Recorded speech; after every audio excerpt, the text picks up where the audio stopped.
Welcome to Damia, Sage of Stone. As far as our opening hand goes, yes, we'll keep on this one. A little bit of a damage-heavy hand, but I like the thought of having a late-game Stroke of Genius and Exsanguinate and Kodama's Reach. Yes, we will keep on this one. And we do have Vidalcan Orrery, which is a pretty nice option. So let's go and keep on this one. And our opponent's on the place. We're going to let them get this game started. But yes, welcome to some Damia. I hope you're excited for some Sultai good stuff today. Or Sultai X stuff. Maybe that's what I should start calling it. So, we are playing Damia, Sage of Stone, Death Touch. Skip your draw step. Then, at the beginning of your upkeep, if you have fewer than 7 cards in your hand, draw cards equal to the difference. Playing against the Scarab God.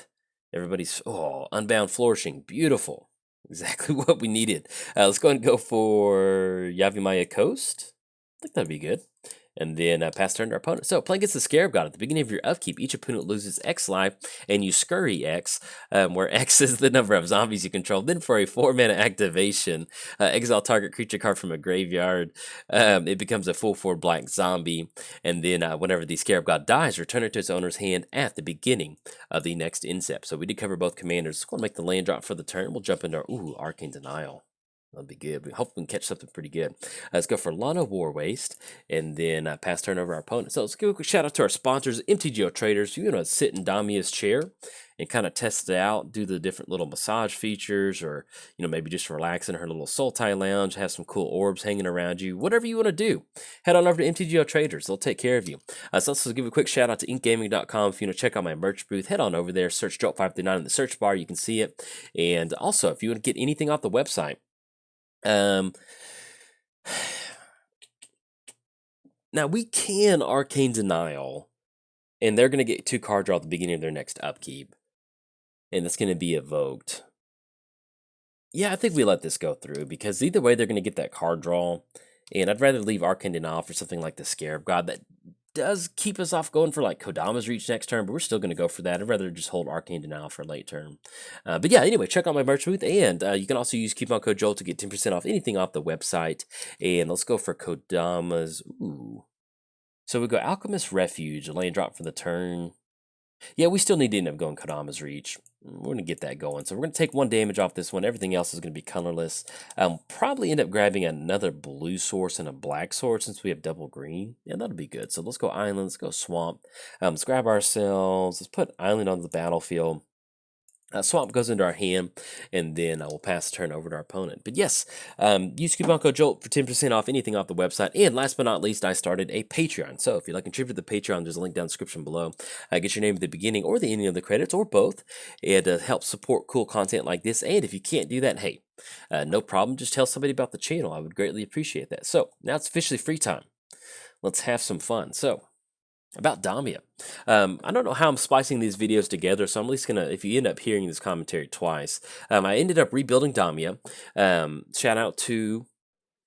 All right, but it's going to go for Scarab God. Yeah, shout out to Sean for poking me to get Damia going. I really appreciate that, because Damia is one of those decks that I kind of put it on the back burner because I hated how it performed a lot of time. It was a deck that was really hard to kind of record with sometimes, and what we ended up making is kind of making this Sultai ramp Unbound Flourishing deck to where we don't have to win with Unbound Flourishing, but once we get the card draw going, once we find Unbound Flourishing, it's basically kind of like the partner commander for the deck. So, and then, if something happens to it, it's not the end of the world. We can just, tapping out for a Stroke of Genius or Exsanguinate is a pretty nice feeling. So, but there's also times where we have, let's say we have Stroke of Genius, we get an Unbound Flourishing, and then we can just go for a value Stroke of Genius, and that'll help us get to the late game Exsanguinate. So either way, pretty cool. I like it. And we'll talk about it a little bit more. So let's make the land drop for the turn. Let's go Swamp. We go Talisman. That's what put us at 4 total mana. We have no ramp that we can go for at this point right now. Yeah, I think I still like this. So let's go for Unbound Flourishing. That's going to be 1 green source, and then Swamp, and then Alchemist Refuge. Because we need to have Arcane Denial protection. If they've got 2 mana open, we want this to stick, especially if we're trying to go for it. Oh, yeah, we do get that to stick. And then I guess we just end up going for a Talisman. That'll allow us to get a little bit ahead on mana. That'll put a Stroke of Genius for 6, which is pretty nice. We'll take that, and especially 7 if we end up hitting, or actually 8 if we end up hitting the land drop. So that'll be pretty good. But yeah, with Damia, it ended up starting out as kind of like a Sultai Planeswalker deck. It's definitely one of the older decks on my channel. In fact, if you're new to the channel, the way I operate is I definitely do every single, not every single, but the vast majority of new commanders that come out, I release those as the sets release on Magic Online. The other thing that I do is that I keep decks updated as sets release. So with Damia, I've been updating it since I started my channel like 3 years ago. So that's one of the other cool things is that if you come across a commander, you just kind of have this backlog history of cards that we've tried out. So that way, if you want to go deep on a commander, if you want to think about building it, especially if you're thinking about building Damia, there's a playlist of Damia that probably has 20 Damia gameplay videos over the past 3 years. So you can kind of see different builds that I've gone through. But my initial build of Damia was Soul type Planeswalkers, which was fun, but it was just really rough, you know? It was kind of like you're trying to do two things at once. Because with Damia, you want to get down Damia and you want to protect Damia. You want to be able to, if you're spending 7 mana in Commander, your Commander needs to stick on the battlefield, or you need to be generating value from that 7 mana Commander right then and there. And with Damia, the way I would play it, you have Planeswalkers that's competing with a lot of the mana that we're trying to get down. And so with Damia, there's a lot of times I would just roll it out. We wouldn't have Lightning Greaves, we wouldn't have protection, and it gets hit with a Path to Exile, and then you just basically lose the game because Damia is going to go to 9 mana. Then it's hard for you to do anything. So if you're thinking about building Damia, you want to build it in a manner that once it gets down, you either have Lightning Greaves protection and Counterspell protection to help you, or some variation of that, because spending 7 mana and not having it stick on the battlefield is probably one of the worst things you can do with Damia. So it's definitely one of those, kind of like a diva commander, it needs to have everything right for them. They want to have the ecosystem, your board state be nice. They're very luxurious for them. They don't want to have any sort of problems. No funny business, Lebowski. That's pretty much it. Now we do run into Mana Crypt, which is it's gonna be a really nice stroke of genius. So I think that's gonna be pretty much what we do this turn. So let's go for Mana Crypt. We're gonna cast this one. That puts us to where 1, 2, 3, 4, 5, 6, 7, 8. That's going to be an Arcane Denial for 4. Now, if we still end up leaving 2 mana up for Arcane, yeah, we'll still end up leaving Arcane Denial in. So I think that'll be pretty good. So let's do that. So let's just go and pass the turn to our opponent. Let's see if we can't. Because what we can do is if we end up going for Stroke of Genius at the end of our opponent's turn, what this is going to do is it's going to allow us a couple different things. We're going to, draw a counterspell out of their hand, or if they're trying to leave up a counterspell to stop us on our turn, we're going to force them to use that mana at the end of their turn, freeing us up to potentially go for Damia. We can put Lightning Greaves onto Damia, get her protected, and then go for something else. So either way, I feel pretty good about this. Now, they are getting down to 2 mana, but if we end up going Stroke of Genius, I don't really want to discard a card, so we're still going to leave this one up. So we're going to pass that over to them. We could target this. Now that I think about it, I kind of like this because this will really mess up their turn. Let's do it like this. So let's tap down the mana first. That's going to be 1, 2. Yeah, because if we end up forcing this issue during their upkeep, that'll be really good. So let's go with Stroke of Genius. We're going to choose us. And that's going to be a Stroke of Genius for 3, which I feel this is perfectly fine. So yes, we're going to click OK. We're going to draw 3 cards. With Unbound Flourishing, what that does allow us to do is copy that spell. Now, I think, yeah, either way, we're going to get the copy. So we're going to be cashing in 3 card draw. With us doing it at this point right now, we're stopping any sort of scry action, scurry, fever from our opponent. We're not going to get the card draw from Phyrexian Arena. So that way, if they do have a counterspell, whatever that premium, if it's a premium counterspell they want to hold on to, they're going to have to use it now. Otherwise, we're going to be able to draw 6 cards. So, and then it also forces them to do a lot of mana tapping during their upkeep. So there we go. Yo, same target. We're going to draw 6 cards. Love it. All right. So if this goes through, oh, beautiful. And then draw another one. All right. So we're, and that's the good thing about a card like that is that we're not just going to win the game off a Stroke of Genius, but we're going to be able to generate some really nice value really, really quickly. Now, we hit all the lands for the turn. We've got a mana drain now. We've got Arcane Denial. We've got ourselves in a position to where we can just drop in Vidalk and Ori and just start flashing this stuff in. And once we start discarding these lands, we can really get some pretty good card draw. But yeah, with Damia, whenever it started out as Soul type Planeswalkers, it was good. It was fun to pilot, but there was just a lot of times where, and this is true, think about it, you as a Magic player watching this video, think about when you started Magic and think about how much better you've gotten if you've been playing for X amount of years. Think about your early builds and then move on all the way down to what you're building now. You just, over time, once you have a hobby or a skill set that you have and you keep building on that skill set, you get better at what you're trying to do. And so that's, true for my channel. While I'm trying to learn how to make sure I'm a good commander player, I'm also trying to learn how to give commentary. I'm trying to learn how to do image editing and different things like that. So as time has gone on, I've gotten better at all of these, step by step by step. And what I'm trying to do now is kind of go back through and rework some of my old commander decks, because there's a lot of times where we get to some of these old commander decks and I'm like, whew, what was I thinking? And so, oh, thank you. Our opponent gave us a shout out to our Saga lands, a beautiful basic lands. I'm about to say, I'd have to agree with them. That is very pretty. So, but yeah, long story short, I'm working on rebuilding them. But since I've been yakking, we're all the way down to 12. That is, that's pretty rough. Now, there's nothing that we need to do during our upkeep. We do have Go for the Throat, which we can end up going for the Scarab God. Yeah, now that we're at our instep, that'll really fog them out for a turn. So let's do that. Let's go for the Throat with yeah, we're gonna have to take a point of damage off that one. Oh well. All right, so we're gonna go for the Throat on the Scarab God. Once again, this is gonna draw out a hopefully a counterspell from them. Yeah, sorry, I got real wrapped up in commentary right there. We're down to 11. It's crunch time. We need to take care of this. Now, one of the main things about us taking care of the Scarab God during the instep is it's going to get returned at the beginning of the next instep, which is not going to be now. So that's going to be, I think, that'll be at the end of our instep. So it'll still allow them. They just basically can't recount. I think that's how that works. Yeah, that technically should be our next instep. So at least they don't get it back this turn, and that'll kind of fog them out, buy us a little bit of time. That'll put us in a spot to where we can Arcane Denial some pretty good mana, and then we might be able to cash that in for an Exsanguinate. I think that'll probably be what we need to do, because if we end up getting that Exsanguinate down, we can actually not flash in, but get down Vidalcan Orrery. And yeah, I think that's probably what this game plan is going to be. So let's go and choose Tails on this Mana Crypt trigger. One to flip. We are 1 for 1 on those Mana Crypt triggers. And then we draw into Jace, the Mind Sculptor. Command Tower is going to be the best lane we can get down this turn.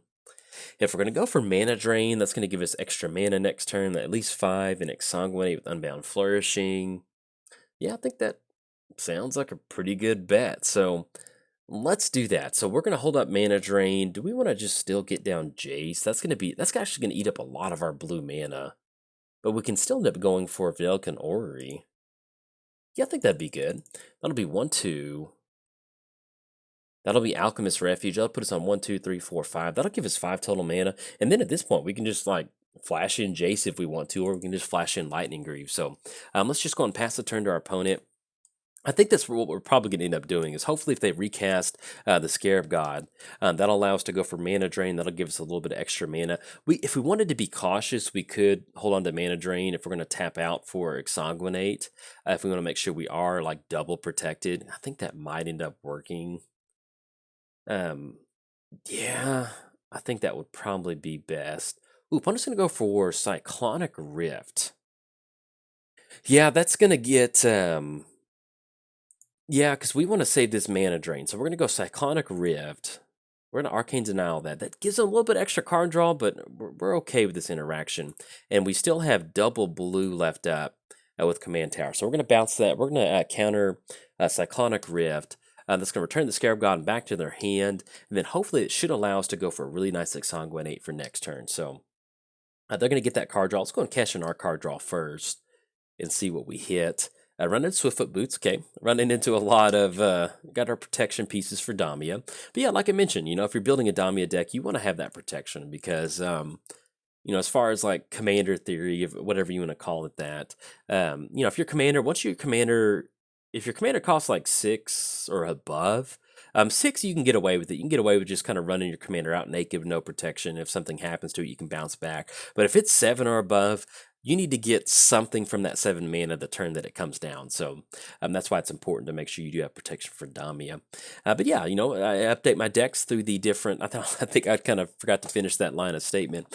But yeah, I keep my decks updated, and with it being Sultai Planeswalkers for a long time, it just kind of competed with Damia being able to really utilize her abilities. So now that we've shifted this into more of a Sultai ramp deck, it really helps us kind of go for that Unbound Flourishing kind of partner commander for the deck, and still keeps us active as far as wanting to get down Damia and going from there. So pretty cool. See if our opponent's going to go for that hopefully they go for the Scarab God. I feel like that'd be pretty good. Even if they don't go for the Scarab God, we're still in a good spot to where we can just go for Exsanguinate, because they're gonna have double counter spells to deal with the copy spell from Exsanguinate, so we still should be in a pretty good spot. I don't think we'll lose the game, but that'll really kind of help us bounce back as far as gaining some more life off of this. So let's see what our opponent's going to be tapping out for. Tezzeret. Yeah, that'll be good.